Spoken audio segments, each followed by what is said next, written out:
Bismillahirrahmanirrahim. Assalamualaikum warahmatullahi wabarakatuh. Selamat siang, salam sejahtera bagi kita semuanya. Om Swastiastu, Namo Buddhaya, salam kebajikan. Pada siang hari yang berbahagia ini, saya ingin menyampaikan hal yang berkaitan dengan perpindahan ibu kota negara. Rencana untuk pindah ibu kota itu sudah digagas sejak lama, bahkan sejak era Presiden pertama Republik Indonesia, Insinyur Soekarno. Dan sebagai bangsa besar yang sudah 74 tahun merdeka, Indonesia belum pernah menentukan dan merancang sendiri ibu kotanya. Banyak pertanyaan, kenapa harus pindah?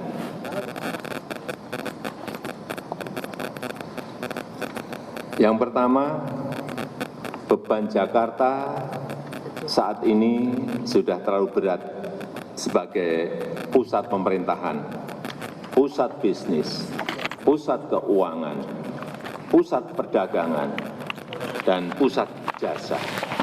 Dan juga airport, bandara udara, dan pelabuhan laut yang terbesar di Indonesia. Yang kedua, beban Pulau Jawa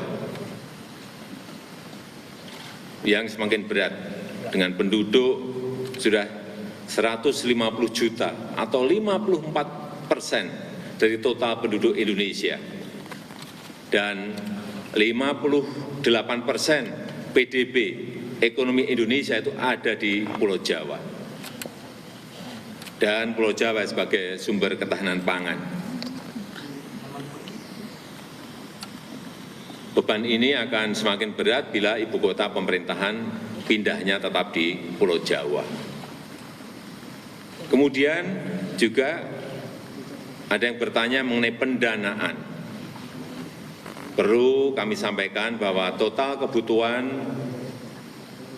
untuk ibu kota baru adalah kurang lebih 466 T.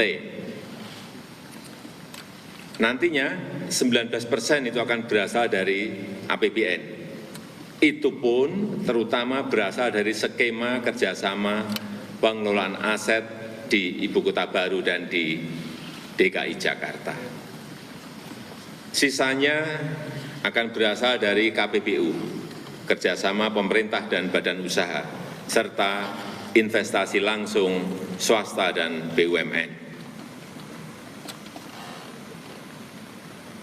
Pertanyaan ketiga, kenapa urgent sekarang?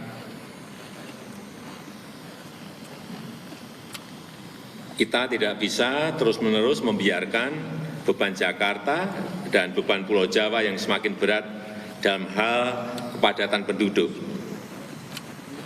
kemacetan lalu lintas yang sudah terlanjur parah, dan polusi udara dan air yang harus segera kita tangani. Dan ini bukan kesalahan Pemprov DKI Jakarta, bukan, tetapi terlebih karena besarnya beban yang diberikan perekonomian Indonesia kepada Pulau Jawa dan kepada Jakarta.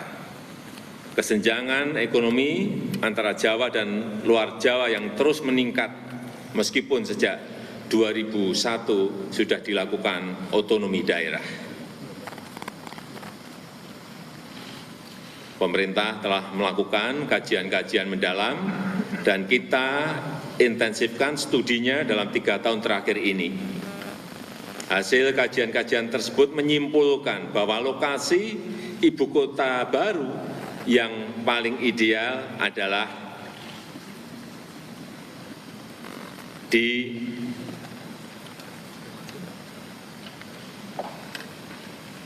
sebagian Kabupaten Penajam Pasar Utara dan sebagian di Kabupaten Kutai Kartanegara, Provinsi Kalimantan Timur.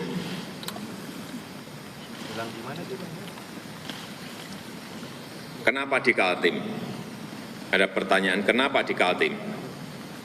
Satu, risiko bencana minimal, baik bencana banjir, gempa bumi, tsunami, kebakaran hutan, gunung berapi, dan tanah longsor. Yang kedua, lokasinya yang strategis, berada di tengah-tengah Indonesia. Yang ketiga, berdekatan dengan wilayah perkotaan yang sudah berkembang, yaitu Balikpapan dan Samarinda. Yang keempat, telah memiliki infrastruktur yang relatif lengkap. Dan yang kelima, telah tersedia lahan yang dikuasai pemerintah seluas 180.000 hektar. Pembangunan ibu kota baru ini bukan satu-satunya upaya pemerintah dalam mengurangi kesenjangan Pulau Jawa dan luar Jawa. Karena selain itu pemerintah juga akan membangun industrialisasi di luar Jawa berbasis hilirisasi sumber daya alam.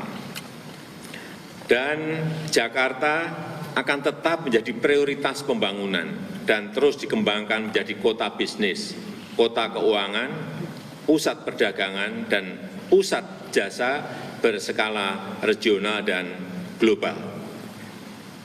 Dan rencana Pemprov DKI Jakarta untuk melakukan urban regeneration yang dianggarkan sebesar 571 triliun tetap terus dijalankan.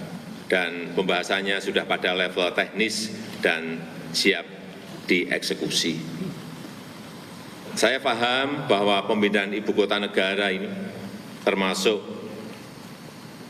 lokasinya membutuhkan dukungan dan persetujuan DPR.